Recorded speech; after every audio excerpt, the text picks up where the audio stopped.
Premier Kinew is back in studio for our monthly interview. Good morning. Good morning. Thanks for having me back. Thank you for being here. So you've been all over the place making headlines, and the one that a lot of us leaning into was what you said about Churchill last week. A major energy company interested in investing in Churchill's mega project, which could include a port expansion of some sort, an upgraded Hudson Bay Railway, and an all-weather road to Churchill, icebreakers in Hudson Bay, and an energy corridor that could involve transportation of oil or gas through Arctic waters. Lots of things there. Yeah, a lot. Is this a Canadian company? Yep. Yeah, we're talking to a Canadian company, and it's really amazing to see the interest because of the threats to our independence, the tariffs that we've been facing from not just the U.S., but also China, but also this desire among Canadians to build up our economy. So we have this great opportunity in the north of our province because we have tidewater. We can get to oceans and then connect to others around the world. And it's just a really exciting time for our province to see this thing that people have talked about for 100 years or more now actually be just maybe a few steps away from some pretty major investments. So yeah, we were up there just a couple days ago in Churchill, also meeting with the area communities at a central point in Thompson.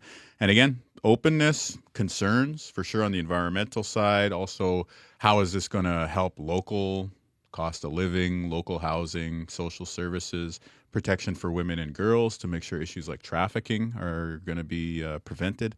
So definitely a lot to look at, but all part of a pretty interesting time. I think what I'll ask you, and I know obviously you're not going to say anything that you can't until there's ink on a deal. How close are you to being able to tell us more?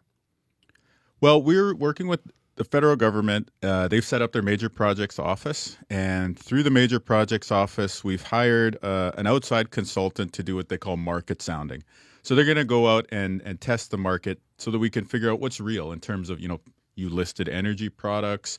We've already been doing agriculture and some critical minerals. There's probably the Northern Resupply sending goods up to Nunavut. So they're going to put that all together and kind of try to separate fact from fiction, if you will. Which of these is a real economic opportunity for our province to pursue through Churchill or Hudson Bay more generally?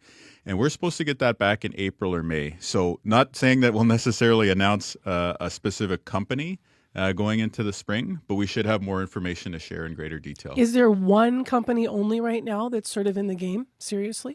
Well, if you look at what I would say, no, there's a few, just to answer directly. But Okay. to give a bit of context here, when you look at the West Coast, where they've done some pretty big projects, including some that have First Nations or Indigenous governments owning a significant piece of the equity, it's usually like a consortium. So there might be one big company that's sort of the lead investor, but you'll typically see like maybe a dozen companies because these projects are so huge. And then it also opens up the ability to export for all these various companies. So again, not saying that that's necessarily where things will go here in Manitoba, but it might make sense in the future if we are going to pursue something really big that there might be a lead proponent and then a bunch of other companies working together with them. Just last on Churchill, regarding icebreaking that would, make shipping year-round, you've asked Ottawa to fast-track the Transport Canada paperwork required for the Icebreaker feasibility study up there. Yes. And these are icebreakers. People shouldn't be thinking of like the Red River icebreakers. We're talking The like Amphivex, no. Yeah, we're talking like Different. military Yeah. grade, year-round shipping here. Have you heard anything back on that front about are they fast-tracking this? When are we going to understand if they can open year-round? So the paperwork should be done this week. The Prime Minister, Prime Minister Carney was very supportive of this. He's excited by everything coming together relatively quickly. The study itself, probably the fall is when we'll have that one in our hands. I want to move to municipal funding, which is something we want to talk about. First of all, let's start in Steinbach. 200 property owners there hit with 2 months of rain in one night last September. Why not offer them disaster financial assistance? Well, when I was reading the media reports, I actually did go into the office that day and said, let's do it. Why aren't we doing this? And so we've had our emergency measures organization, EMO, who takes the lead on natural disasters and events like this one. And they looked into the situation, and insurance is available in the area. Now, that doesn't mean that every single insurance company, like your existing insurance company, if you live in Steinbach, is going to offer overland insurance. But maybe that means you got to find a better company, one that's actually going to work with your family or your business. I don't know. So that's part of it. And then so for us to look in at something like DFAA, which is a federal program, but of course the province has the role of triggering it or assembling municipalities together to trigger it. In that case, once we looked at what is actually insurable, there's not really much left there. So again, I recognize that there's a challenge for folks because insurance companies are maybe stepping back when they should be stepping up.